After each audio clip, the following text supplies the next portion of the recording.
जय हिंद। आपका स्वागत है हमारे YouTube चैनल ऑलवेज न्यू 142 पर।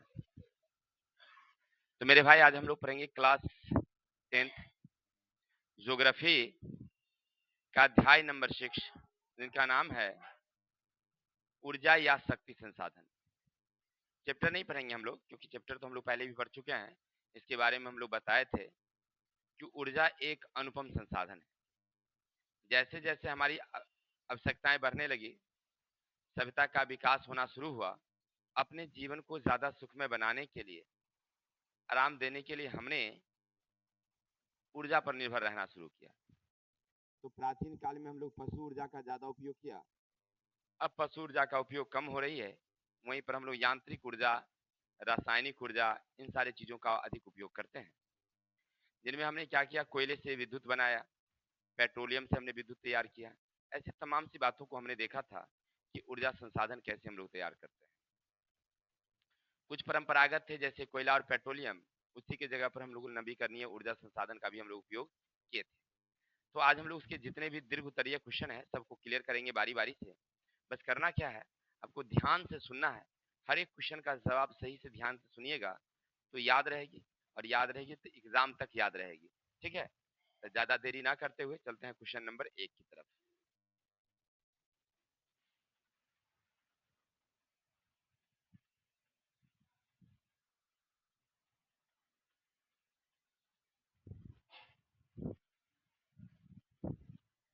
चलिए, क्वेश्चन 1 क्या कहता सुनिएगा। भारत में विभिन्न ऊर्जा संसाधन का सापेक्ष महत्व बताइए। यानी हम लोग पढ़े थे कि हमारे ऊर्जा संसाधन बहुत सारे हैं। हम लोग कई तरह के ऊर्जा संसाधन का उपयोग भी हमने जीवन में किया, जिनमें सबसे महत्वपूर्ण था कोयला, पेट्रोलियम, प्राकृतिक गैस, इसके अलावा परमाणु ऊर्जा, सौर ऊर्जा, जल विद्युत ऊर्जा, इन सब बारे में हम लोग पढ़े थे। अब सबके बारे में 4-4-5 लाइन लिख देना है तो आपका आंसर खत्म हो जाएगी। ठीक है, अब जैसे देखिए, सबसे पहले हमें क्या कह रहा है कि भारत में विभिन्न ऊर्जा संसाधन का सापेक्ष महत्व है, माने सबके बारे में लिखेंगे। तो लिखेंगे हमारे भारत में ऊर्जा संसाधन को 2 प्रकार से बांटा गया है। पहला है परंपरागत ऊर्जा स्रोत, नंबर 1 कोयला। तीर दे देंगे, लिखेंगे भारत में जो कोयला पाई जाती है उनमें 99% गोंडवाना समूह का कोयला है, जिसका प्रमुख क्षेत्र है झारखंड, उड़ीसा, छत्तीसगढ़, महाराष्ट्र, कर्नाटक इत्यादि। और जो 1% कोयला बच जाती है वो तृतीय युगीन कोयला है, जिनका निर्माण 5.5 करोड़ वर्ष पहले हुआ था। इसका मुख्य क्षेत्र है असम, मेघालय, नागालैंड, त्रिपुरा और जम्मू कश्मीर। अब कोयले से हम लोग बिजली तैयार करते हैं। प्राचीन काल में हम लोग कोयला का सीधा उपयोग करते थे, खाना बनाने के लिए, रेल चलाने के लिए, या उद्योग में बॉयलर गर्म करने के लिए करते थे। लेकिन अब हम उसका उपयोग में बदलाव लाए हैं। अब कोयले से हम लोग बिजली तैयार करते हैं, यानी ताप विद्युत, जिसका प्रमुख क्षेत्र हमारे बिहार में 3 है, बरौनी, मुजफ्फरपुर के कांठी और भागलपुर के कहलगांव। क्लियर, कोयला का कहानी खत्म। फिर अब लिखिएगा पेट्रोलियम। लिखेंगे भारत में पेट्रोलियम धनी नहीं है, लेकिन फिर भी हमारे देश में इसका विशाल भंडार है। आज़ादी से पहले लगभग 1921 ईस्वी में सबसे पहले असम के डिगबोई में हमने पेट्रोलियम का खोज किया और 1933 से वहां से निष्कासन शुरू हुई। इसके बाद गुजरात के अंकलेश्वर में और पुनः 1973 में महाराष्ट्र के मुंबई हाई में पेट्रोलियम का खोज हुआ, जहां से उत्पादन की जा रही है। अब इससे हम लोग छोटे बड़ी गाड़ियां जो है चलाते हैं, या अन्य प्रकार के जो विद्युत देने वाली यंत्र हैं जैसे जनरेटर हैं, तो उसमें हम लोग पेट्रोलियम डाल करके विद्युत तैयार करते हैं। तो इस तरह से पेट्रोलियम का भी हमारे देश में उपयोग किया जा रहा। तो हो गया परंपरागत में। अब लिखेंगे गैर परंपरागत स्रोत में। हमारे देश में जो कुछ गैर परंपरागत स्रोत हैं, जिनमें सबसे पहला है प्राकृतिक गैस। हमारे भारत के तमिलनाडु, गुजरात, महाराष्ट्र, झारखंड में प्राकृतिक गैस पाई जाती है, जिनका हम लोग निकाल करके और इनको गाड़ी चलाने में, खाना बनाने में इत्यादि में हम इसका उपयोग करते हैं। इसके बाद फिर लिखेंगे अगला परमाणु विद्युत गिरी। हमारे भारत में बहुत सारे परमाणु ऐसे थे जिनका भंडार अधिक था, इससे हम लोग विद्युत तैयार कर सकते थे, जैसे यूरेनियम, थोरियम, प्लेटिनियम। और इनसे हम लोग कई विद्युत गिरी लगाए हैं। जैसे भारत में कुल 7 परमाणु विद्युत गिरी हैं, जिनमें महाराष्ट्र के तारापुर, उत्तर प्रदेश के नरोड़ा, राजस्थान के रावतभाटा, इस तरह से कई हमारे भारत में परमाणु विद्युत गृह हैं जहाँ यूरेनियम या थोरियम से हम लोग परमाणु विद्युत तैयार करते हैं। तो इससे क्या होता है कि जो परंपरागत ऊर्जा स्रोत है इसके संरक्षण हो जाता है। फिर नंबर लिखेंगे सौर ऊर्जा। तीन लिखेंगे भारत सौर ऊर्जा से धनी है क्योंकि भारत में अनेक तरह के मतलब सूर्य चमकती रहती है। जैसे हम लोग उष्ण कटिबंधीय क्षेत्र में हैं, कर्क रेखा से भारत से गुजरती है, जिसके कारण यहाँ पर अधिक सौर ऊर्जा चमकती है, जिसके कारण भारत में सौर ऊर्जा की अधिक संभावनाएं हैं। फिर लिखेंगे जल विद्युत। ऐसे करके धीरे धीरे करके हम लोग 7 5 6 करके लिख देंगे तो हमारा सब कहानी खत्म। यानी कि भारत में विभिन्न ऊर्जा संसाधन है, इस सब के बारे में 4 5 लाइन करके लिख देना है। समझ में आ गई क्वेश्चन हम लोग कैसे आंसर लिखेंगे? कोई दिक्कत? आगे चलें, चलते हैं क्वेश्चन नंबर 2 की तरफ। चलिए, तो एक तो सब लोगों का क्लियर हो गया। अब चलते हैं हम लोग क्वेश्चन नंबर 2 की तरफ।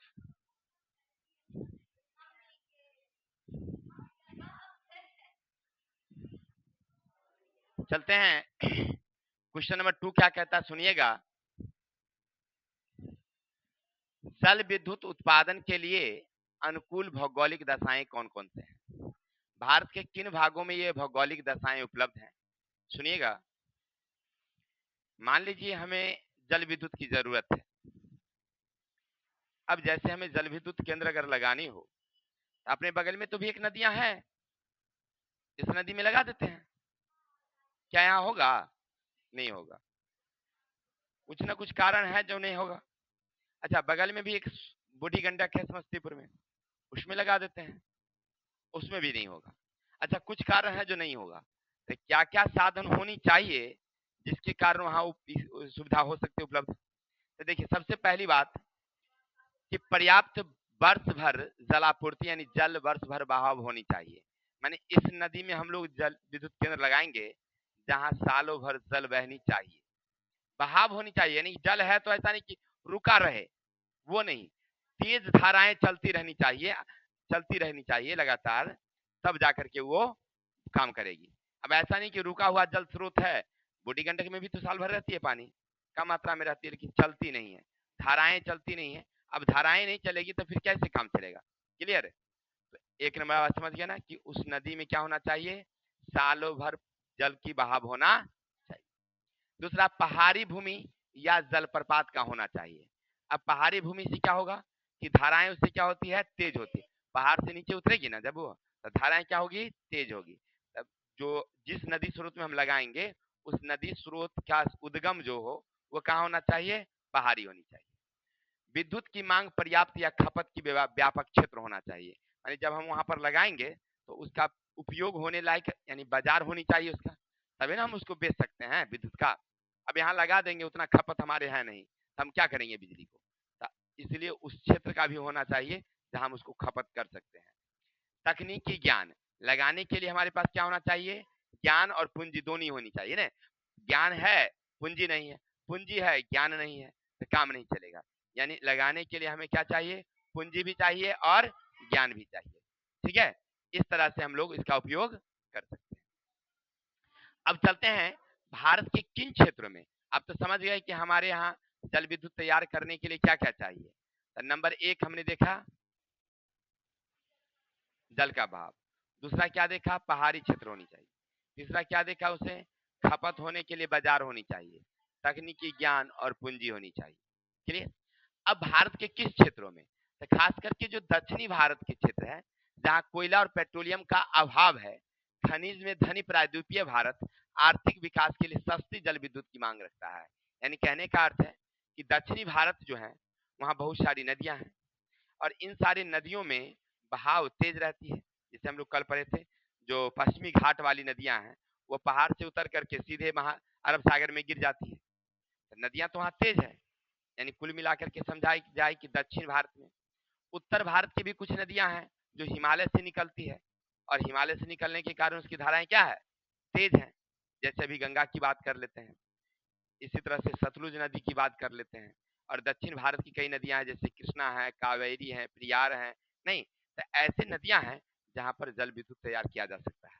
तो कुल मिलाकर के अगर देखा जाए तो लगभग भारत की जितनी भी नदियां हैं सभी भारत नदियों में धाराएं क्या रहती है? सालों भर तेज रहती है, जो बड़ी बड़ी नदियां हैं। तो इन सब में इसको लगाया जा सकता। किसी को डाउट? तो क्वेश्चन हमसे क्या कहा कि जल विद्युत लगाने के लिए क्या कौन कौन सी अनुकूल दशा चाहिए, फिर उसको हम लोग किस क्षेत्र में लगा सकते हैं। तो अनुकूल दशा हमने 4-5 देखा, और किस क्षेत्र में लगाएंगे, तो दक्षिण भारत में सबसे ज्यादा है और उत्तर भारत में कम है। लेकिन उत्तर भारत की भी कुछ नदियां हैं जिनकी धाराएं तेज है, उनमें लगाया जा सकता। किसी को डाउट?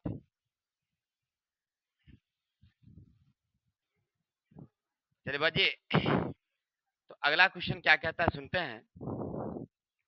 भारत के जल विद्युत परियोजना का विवरण, यानी भारत में जो जल विद्युत परियोजना है इसके क्या क्या थोड़ा सा बारे में लिखना है, थोड़ा सा समझते हैं।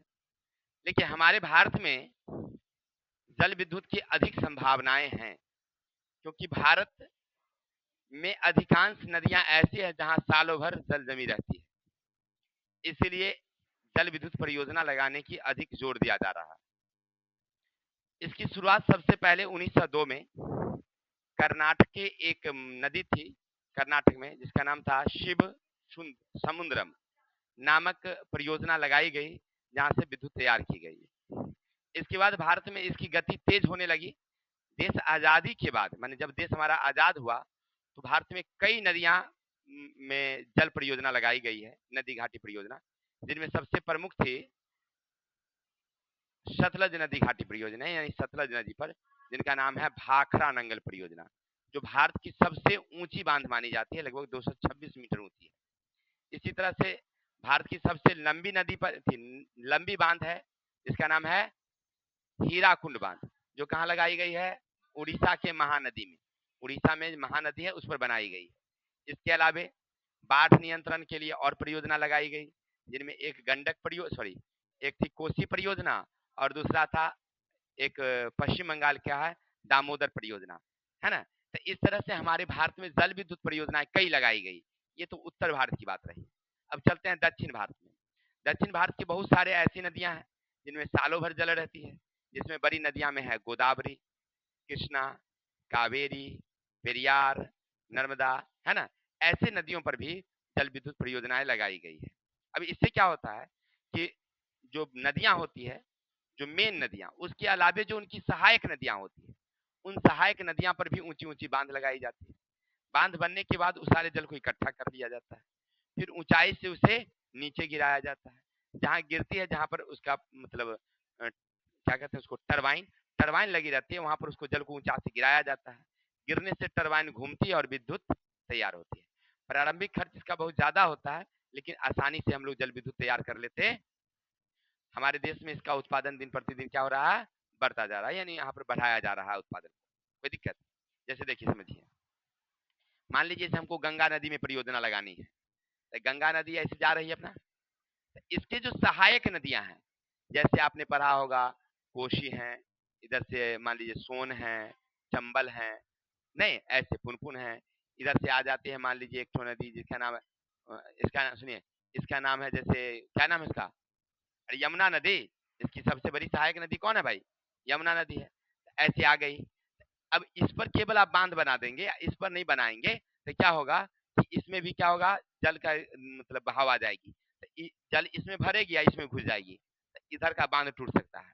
इसलिए सबको बांधना होता है, सबको बांधना होता है, समझे। सबको बांध दीजिए बांध से, अब इसको भी बांध दीजिए, तो इससे क्या होगा कि सारा जल इकट्ठा रहेगा। अब ऊंचाई से उसको क्या करते हैं हम लोग, गिराते हैं, ठीक है ना। जहां पर हम बिराज कहते हैं, वहां बिराज से उसको क्या करता है, गिराता है। गिरेगा जैसे ही, तो वहां तेजी से वहां पर क्या होती है, पानी गिरती है, जिसके कारण उसकी जो टरबाइन होती है वो क्या होने लगती है, घूर्णन करने लगती है, नाचती रहती है। जैसे अभी कोसी बिराज में जाइए, वहां पर देखेंगे कितना तेजी से जल भाग रही है, तो वो गिरने से घूमती है, बिजली तैयार होती है। तब प्रारंभिक खर्च इसमें होता है, लेकिन बाद का खर्च क्या होता है, नगण्य, शून्य हो जाता है।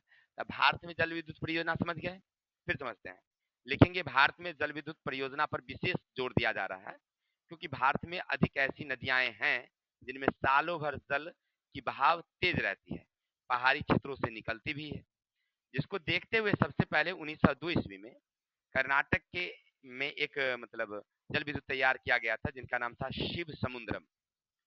इसके बाद जब देश हमारा आजाद हुआ, तो कोयले और पेट्रोलियम से विद्युत तैयार न करके हम लोग अधिक से अधिक जल विद्युत तैयार करने की योजना हमने लगाई, जिनमें उत्तर भारत में सबसे ज्यादा हम लोग पहले लगाया, जिनमें बाढ़ नियंत्रण के लिए कोसी नदी घाटी परियोजना और दामोदर नदी घाटी परियोजना हमने बनाई, जहां से बिजली तैयार किया। इसके अलावा सतलुज नदी घाटी परियोजना जो भारत की सबसे बड़ी परियोजनाएं हैं, लगभग 1250 या 90 मेगावाट बिजली तैयार करती है और कई राज्यों को वह बिजली देती है। इसका जो बांध है सबसे ऊंचा बांध है जो 226 मीटर है।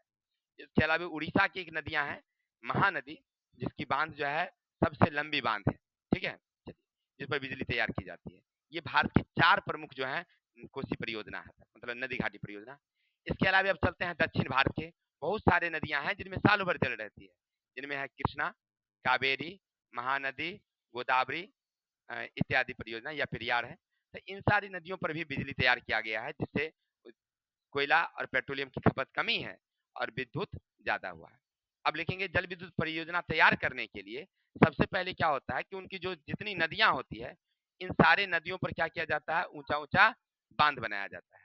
बांध में जल इकट्ठा हो जाती है, फिर वहां पर विराज बना करके उसे तेजी से नीचे की ओर गिराया जाता है। जहां जल तेजी से गिरती है वहां पर क्या किया जाता है, टरबाइन लगा दी जाती है। टरबाइन तेजी से जब घूर्णन करती है तो उससे विद्युत तैयार। किसी को दिक्कत? अब आगे चलेंगे।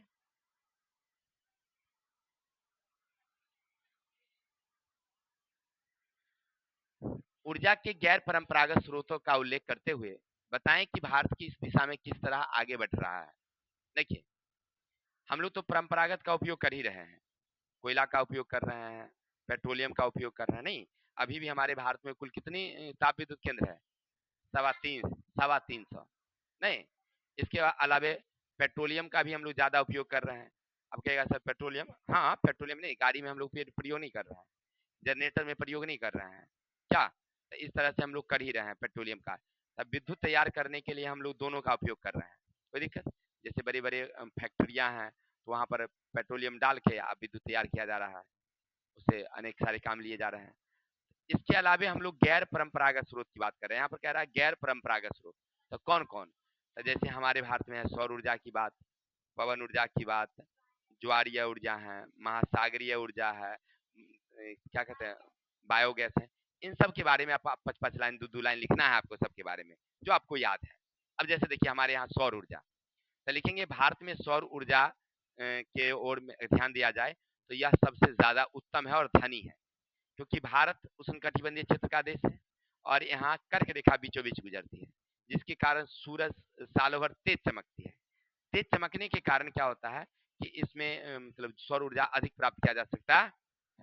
भारत इस क्षेत्र में तेजी से आगे बढ़ रहा है, क्योंकि भारत सरकार यानी कि मोदी जी एक परियोजना लागू किए हैं जिसका नाम है हर घर सौर नहीं सॉरी, इसका नाम क्या थी, हर घर सौर ऊर्जा परियोजना है शायद, नहीं याद नहीं है, परियोजना का नाम हमें याद नहीं है। घर घर सौर योजना, चलिए जो भी है, घर घर सौर योजना करके ऐसे करके है, सरकार का, भारत सरकार का योजना है, जिसमें क्या है कि आप अगर सौर प्लेट लगाते हैं, ठीक ना, छोटी वाली प्लेट नहीं है, वो खरीदने के लिए जाएगा तब नहीं मिलेगा आपको, एक मतलब एक सिस्टम के हिसाब से आप लगाते हैं घर के छत पर, तो आपको ना वहां पर सरकार द्वारा सब्सिडी दी जाती है, 60 और 40 का परसेंटेज है, यानी 60% आप लगाएं, 40% सरकार देगी। एक क्या है कि इसी ओर एक कदम बढ़ा रहे हैं हम लोग, सरकार मदद कर रही है कि सब लोग बिजली ना बना करके अब कोयले से और पेट्रोलियम से किधर चले, सौर ऊर्जा की तरफ। हो गया, चलिए अब चलते हैं थोड़ा सा जल विद्युत की ओर। देखिए भारत में जल विद्युत के क्षेत्र में भी हम लोग तेजी से आगे बढ़ रहे हैं। बहुत सारी ऐसी नदियां थी जिसमें पानी बेकार बह करके चली जाती थी, तो हमने सभी नदियों पर हमने पनबिजली केंद्र लगा दिया, जिनमें हमने सतलज परियोजना, कोसी परियोजना, रिहंद परियोजना, दामोदर नदी घाटी परियोजना, महानदी घाटी परियोजना, पेरियार है, कावेरी है, नर्मदा है, नहीं कृष्णा है, ये सारी नदियों पर हमने परियोजना तैयार कर लिया है। और दिन प्रतिदिन इसकी क्या हो रही है, आजादी के बाद हम लगातार बढ़ाते जा रहे हैं, जो जो भी बड़ी बड़ी नदियां हैं उस पर भी लगाने की योजना चालू की गई है, ताकि सबसे बिजली तैयार किया जा सके। तो हम लोग परंपरागत को छोड़ करके गैर परंपरागत का उपयोग करेंगे। दो हो गया। अब तीसरा चलेंगे हम लोग पवन ऊर्जा, जहाँ दुर्गम स्थान है, जहाँ पर ताप विद्युत या अन्य प्रकार की विद्युत पहुंचाना संभव नहीं है, तो वहां पर हम लोग क्या लगाते हैं, पवन ऊर्जा केंद्र लगाते हैं। एक ऊंची टावर लगा देते हैं, वहां पर एक साथ में कई टावरें होती है और उस पर फिरकी लगी होती है, घिरनियां। जब फिरकी हवा से तेज घूमती है तो उसके नीचे लगी रहती मोटर है वो भी घूर्णन करना शुरू करती है, परिणाम विद्युत तैयार किया जाए। सारे विद्युतों को एक जगह जोड़ दिया जाता है। घरेलू कामों में 10-20-50 घर जो होती है वहां पर जो भी छोटे छोटे हैं उपकरण उसको चलाने में इसका उपयोग किया जाता है। हो गया। पवन ऊर्जा की भी भारत में बहुत बड़ा स्रोत है, क्योंकि भारत में बहुत जगह ऐसी जगह है जहाँ तेज हवाएं चलती है। हवा की चाल लगभग 15 किलोमीटर प्रति घंटा है, जिससे बिजली तैयार किया जा सकता है। हो गया। अब लिखेंगे ज्वारीय ऊर्जा।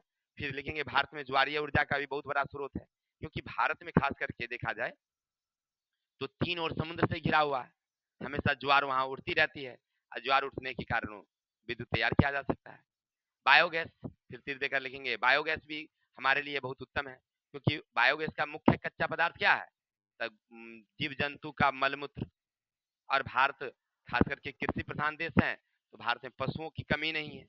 दुनिया से सबसे ज्यादा पशु हमारे भारत में पाई जाती है, तो यहाँ पर इसकी कमी कभी होगी ही नहीं। तो बायोगैस आसानी से प्राप्त किया जा सकता है। क्लियर?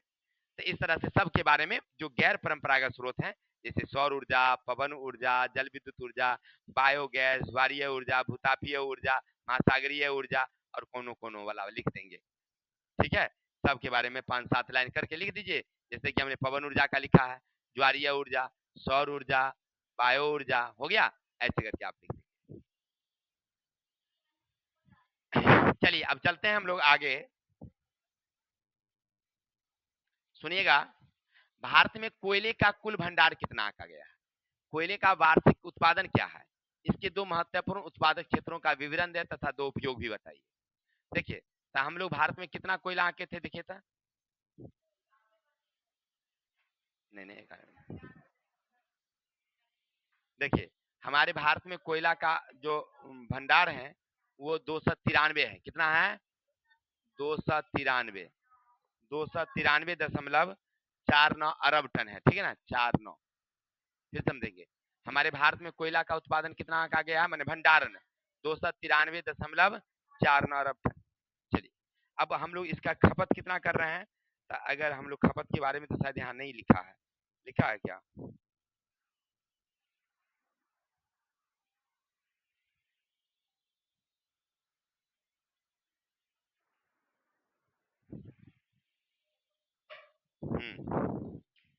2014 में हम लोग खपत कर रहे थे 56.6 करोड़ टन वार्षिक।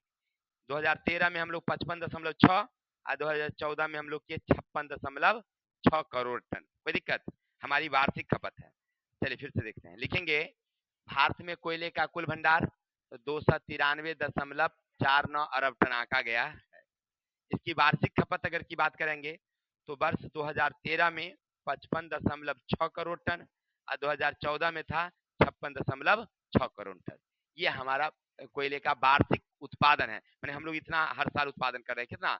56.6 करोड़ टन जो है हम लोग क्या कर रहे हैं, उत्पादन कर रहे हैं। अब चलते हैं, इसके महत्वपूर्ण उत्पादक क्षेत्र। जितने कोयले हैं इनके प्रमुख उत्पादक क्षेत्र में है, नंबर 1 पर आता है झारखंड में, 1 पर आता है छत्तीसगढ़, 1 नंबर पर है छत्तीसगढ़, 1 नंबर पर, 2 नंबर पर उड़ीसा और 3 नंबर पर है, सॉरी 2 नंबर पर झारखंड, 3 नंबर पर उड़ीसा है। ठीक है, तो लिखेंगे हमारे भारत में जो प्रमुख उत्पादक क्षेत्र में है छत्तीसगढ़ नंबर 1, जहाँ भंडारण तो कम है, भंडार कम है लेकिन उत्पादन सबसे ज्यादा करती है। क्लियर? दूसरे नंबर पर उड़ीसा है, सॉरी झारखंड है, जहाँ भंडारण सबसे ज्यादा है लेकिन उत्पादन कम करती है। तीसरे नंबर पर उड़ीसा है, जहाँ भंडारण तो है लेकिन उसका उत्पादन जो है वह तीसरे नंबर पर है।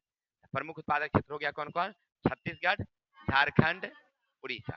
ठीक है ना, आप किताब से अपना सहायता ले सकते हैं कि हम लोग कितना कितना, जैसे कि छत्तीसगढ़ में हम लोग कितना उत्पादन करते हैं, तो 21%।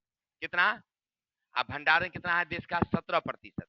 इसी तरह से अगर हम लोग झारखंड की बात करेंगे तो झारखंड में भंडारण जो है, झारखंड में भंडारण है 27%, लेकिन उत्पादन कितना करते हैं? मात्र 20%। है ना, तो इस तरह से हमारे देश में ये हो गई। अब चलिए इसका है, सुनिए ना, इसका दो उपयोग। कोयला का दो उपयोग क्या है भाई? तो बिजली तैयार करने में और खास करके ताप विद्युत तैयार करने में, बॉयलर को गर्म करने में, उद्योग में ईंट ईंट ईंट को सेकने में। बदमाशी नहीं करिए, मार बैठेंगे, कह देते हैं। चलिए ये हो गया ना क्लियर।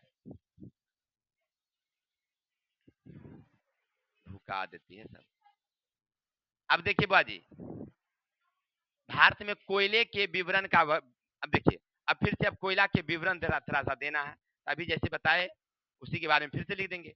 लेकिन भारत, सुनिए ना, भारत में कोयले का भंडार अधिक है, यानी कुल मिलाकर के 293.49 अरब टन मापा गया है, यानी कि इसका भंडार हमारे देश में है, जिनमें दो तरह की कोयलाएं पाई जाती है हमारे देशों में। नंबर एक में है गोंडवाना समूह का कोयला, जिसका निर्माण लगभग 20 करोड़ वर्ष पहले हुआ है, और यह हमारे भारत की खास करके झारखंड में, छत्तीसगढ़, उड़ीसा, पश्चिम बंगाल, महाराष्ट्र इत्यादि राज्य में पाई जाती है। और 1% कोयला जो बच जाती है वो तृतीय युगीन कोयला है। ये खास करके जम्मू कश्मीर, असम, मेघालय, मणिपुर, नहीं आंध्र प्रदेश में, इन राज्यों में पाई जाती है, जिनमें 1% कोयला, इसका निर्माण 5.5 करोड़ वर्ष पहले हुआ था। चलिए, हमारे यहाँ कोयला जितनी है उनको 4 किस्मों में बांटा गया है कार्बन की उपस्थिति के आधार पर, जिनमें है एंथ्रासाइट, लिग्नाइट, बिटुमिनस, पीट। सबसे उत्तम कोटि का कोयला होता है एंथ्रासाइट, और सबसे निम्न कोटि का होता है पीट। ठीक है, इतना लिख देंगे। फिर लिखेंगे हमारे भारत में कोयला का उत्पादन जो है वर्ष 2013 में 55.6 करोड़ टन, और 2014 में 56.6 करोड़ टन था। 55 था 13 में, और 14 में हो गया 56 प्रमुख उत्पादक क्षेत्र की बात करेंगे तो इसका प्रमुख उत्पादक क्षेत्र है छत्तीसगढ़, जहां देश का कुल भंडारण का 17% भंडार है, लेकिन उत्पादन 21% करती है। वहीं झारखंड दूसरे नंबर पर आती है, भंडारण तो देश का 27% है, लेकिन उत्पादन वो 20% करती है, यानी छत्तीसगढ़ से 1% कम करती है। तो इस तरह से कोयला का उपयोग के बारे में लिख देंगे, तो भारत में कोयला का सबसे ज्यादा उपयोग, यानी जो 2/3 उपयोग हम लोग ताप विद्युत तैयार करने में ही कर लेते हैं। पहले तो रेलगाड़ियां चलती थी, उसमें भी खपत होती थी, लेकिन अब उसमें नहीं। अब लौह उद्योग में, सीमेंट उद्योग में, इस समय भी इसका उपयोग, रसायन उद्योग में भी इसका उपयोग किया जाता है। कोई दिक्कत? तो इस तरह से हम लोग इसके बारे में लिख दें। चलिए, काला हीरा कहिए, सोना कहिए, भारत में सौर ऊर्जा का भविष्य उज्जवल है, क्यों? देखिए, अब क्वेश्चन कहता है हमसे कि भारत में सौर ऊर्जा का जो भविष्य है ना वो उज्जवल है कैसे। तो अभी जस्ट पढ़ रहा है कि भारत एक ऐसा देश है जहां पर सूरज तेज चमकता है। इसका मेन रीजन क्या था? तो मेन रीजन है कि भारत उष्ण कटिबंधीय देश का है, जिसके कारण लगभग वर्ष के 9 महीने सूरज चमकती ही रहती है। 1-2 महीने, खास करके जो दिसंबर है, जनवरी है, कुछ हिस्सा फरवरी या कुछ हिस्सा नवंबर का, सूरज थोड़ा सा कम चमकता है, लेकिन चमकता है, लेकिन कम चमकता है। ठीक है, साथ ही साथ भारत के मध्य से होकर के कर्क रेखा गुजरती है, जिसके कारण यहाँ पर सबसे ज्यादा सूरज की रोशनी चमकती है। तो ऐसे क्षेत्रों में सूरज जब ज्यादा तेज चमकेगी तो सौर ऊर्जा की अधिक संभावनाएं हैं, हम लोग ज्यादा से ज्यादा मात्रा में सौर ऊर्जा प्राप्त कर सकते हैं। कोई दिक्कत? अर्थात भारत में इसका भविष्य बड़ा ही उज्जवल है, क्योंकि भारत गर्म जलवायु का देश है। यहाँ पर ज्यादा करके क्या होती है, वो सूरज चमकती है, और जैसे सूरज चमकेगी तो सौर ऊर्जा अधिक उत्पन्न की जाएगी। कोई दिक्कत? तो ये थे तो ये थे हमारे कुछ 7 क्वेश्चन। उम्मीद है आप लोग सब देखे होंगे, तो समझ में आया होगा, ध्यान से सुने होंगे तो जरूर याद हुआ होगा। तो आज के लिए इतनी रहने देते हैं, कल मिलते हैं नेक्स्ट वीडियो के साथ। तब तक के लिए अपने भाई को विदा दीजिए। जय हिंद, जय भारत।